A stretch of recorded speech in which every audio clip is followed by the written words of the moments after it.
Alright, in this section 6.1, it is entitled Finding Square Roots, and we're going to be doing just that.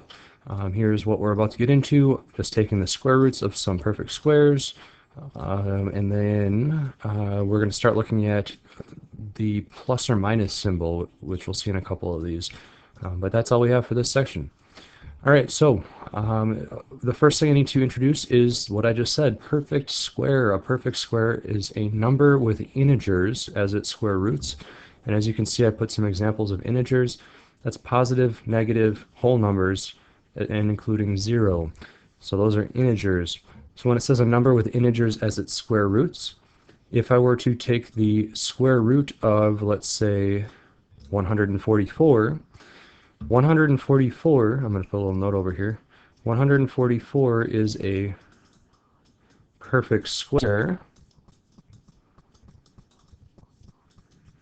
and the reason I know it's a perfect square is because, going right back to the definition, it has an integer as its square root. So the square root of 144 is 12. When you take a square root of a number, you're looking for a number times itself that gives you this number, and this number underneath this radical symbol is called the radicand. So we have this symbol is the radical. This is the radical. And then underneath there, underneath the symbol is called the radicand.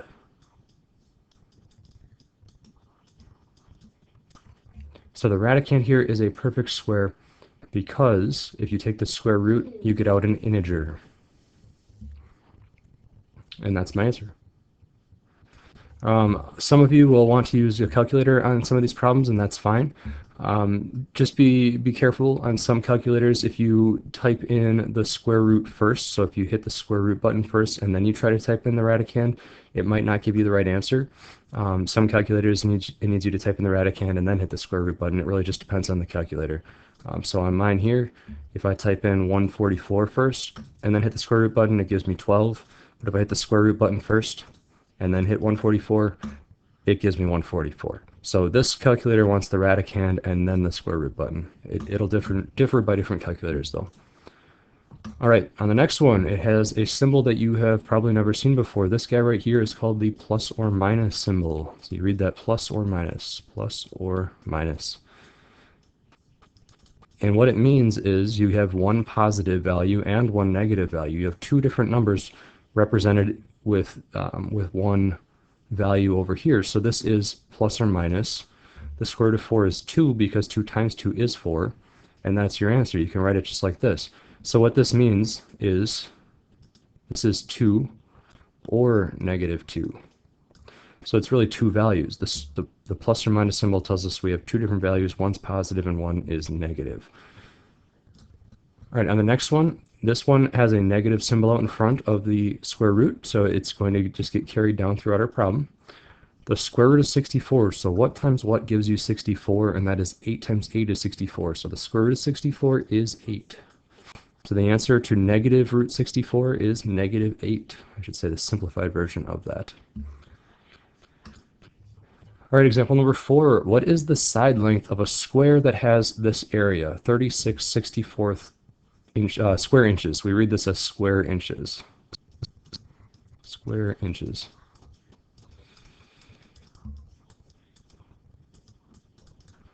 So the square is not put over here, even though you read it as square inches, because you don't want to have it look like 36 squared divided by 64. So it's 36/64 square inches. All right, so what is the side length of a square that has that area? Well, if you have a square, the area, so all these side lengths are equivalent, their measures are equivalent. So the area of a square is just length times width. But of course, it's a square, so all of these have the same side length. So I could actually call all of these the same variable. So how about I call them x? So how about I say area is x times x? So ultimately, area becomes x squared. Well, if it gives me the area, I can plug this in for a. I'm going to plug this fraction in for a. So this equation becomes 36/64 is my area. I plugged it in for a, equals x squared. And I'm trying to find a side length of the square, so I'm trying to solve for x. If I solve for x, that's my side length, then I'll be done. So how do I undo a square? Well, we have to use the square root. We're going to take the square root of both sides of this equation. And what we end up with is a fraction beneath a square root. And one of the properties of square roots lets us take the square root of the numerator and then the square root of the denominator separately. The quotient property of square roots. So I'm going to take the square root of the numerator divided by the square root of the denominator. The square root and square over here will cancel out. So we have just an x left over. And look at both of these numbers. The reason I didn't simplify this fraction first is because these are already perfect squares. The square root of 36 is 6. The square root of 64 is 8. And now I'm going to simplify 6/8 is 3/4. So one side length of the square is 3/4, but I need to consider my units. I was in inches squared with an area, inches squared, because I have inches times inches. But since I took the square root, now I just have 3/4 inches. It's a side length, so it's one-dimensional, just 3/4 inches. That is the length of the side. All right, on this example here, it says find the two square roots of the number. The two square roots implies that it wants both the positive and the negative, the two different options.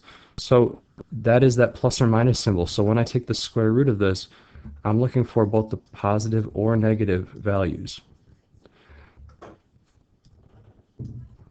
All right, so what is the square root of 256? Again, some of you will want to bust out that calculator. Again, it depends on your calculator. On mine, I need to type in the radicand first and then hit the square root button. Some of you will need to type in the square root button and then the radicand.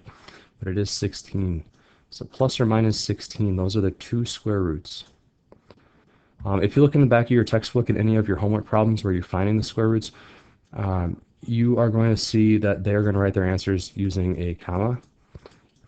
So you can write them that way as well, or you can use the plus or minus symbol. Both ways are correct. This plus or minus symbol helps you save a little bit of writing. All right, here's the last example. You are going to have some problems just like this in your assignment where you have to simplify expressions. Just make sure you go in the order of operations. So grouping symbols first, then exponents, multiply and divide, and then add and subtract. And you multiply and divide left to right, and add and subtract left to right.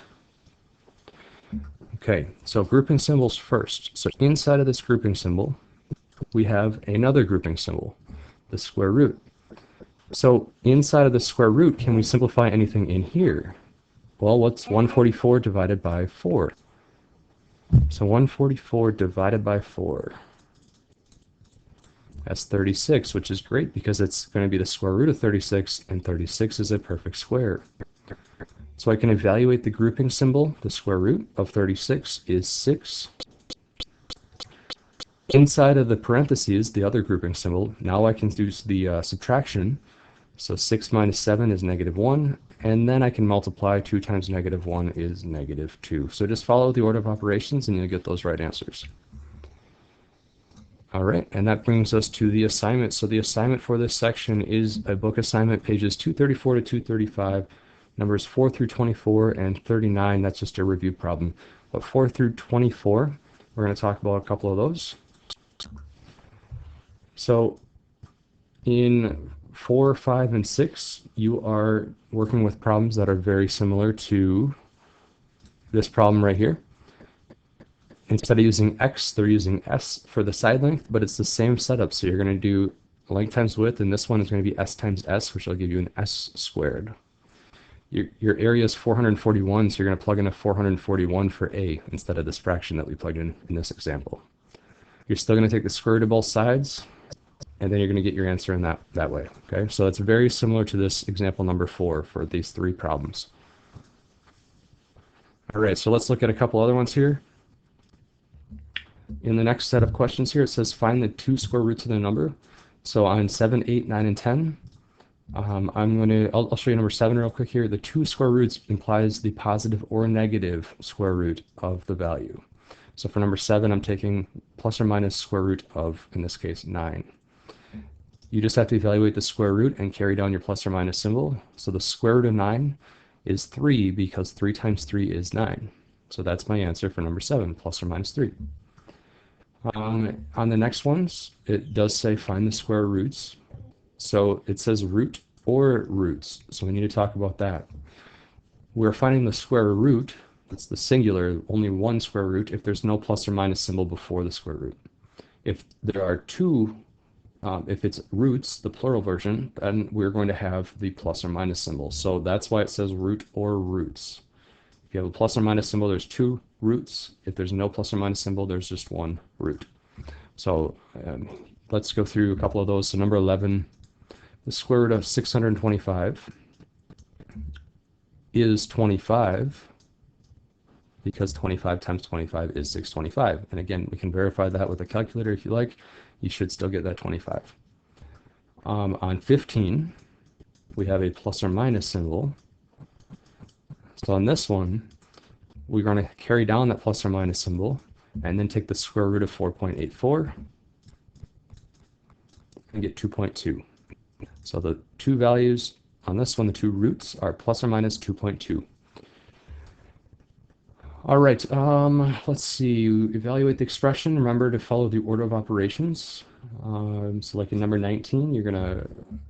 Actually, I think we should talk through number 19. 19 says 10 minus 4 times the square root of 1/16. Remember, with a square root, we are able to separate it into the square root of the numerator divided by the square root of the denominator. Follow your order of operations, so evaluate these grouping symbols first. We have 1 over the square root of 16 is 4, because 4 times 4 is 16. The square root of 1 is 1, because 1 times 1 is 1. Now we can multiply before adding or subtracting, so make sure you follow the order of operations. And I know some of you learned this as GEMDAS, and some of you learned it as PEMDAS. It just depends on who your teacher was. Remember, GEMDAS is the same as PEMDAS. They just use G for grouping symbols because you could also have brackets, not just parentheses. So they just take every grouping symbol into that you can imagine into consideration with GEMDAS versus PEMDAS. But it essentially means the same thing. So start with the grouping symbols, exponents, multiply, divide, left to right, add, subtract, left to right. So before I add or subtract, I have to multiply. So 4 times 1/4 is 1. You can make this 4 over 1 if it helps, and then you get 4 over 4, which is 1. And then add and subtract left to right. So 10 minus 1 is 9, and that is the answer. All right, the other problems, let's see, we had through 24 here. It says the area of the base of a square notepad is 9 square inches.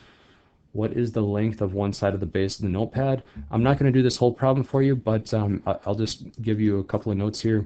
So it says the area of a square notepad, the area of the base of the square notepad. So if we have a square notepad, that means all the side lengths are the same measure. And it says the area is 9 square inches. Area is 9 square inches. What is the length of one side? So this is very similar to what I was doing in that example number 4. So it's very similar to the problems you're going to be dealing with in 4, 5, 6, 4, 5, and 6. Okay. And the last one that you have to do is let's see, what was it? 39, and that's just a review problem. So down here, it just says which of the following describes the triangle. We're talking about this triangle here, and you have to pick all of the ones that apply. So I'm going to leave that one to you as well. All right, if you have any questions, let me know.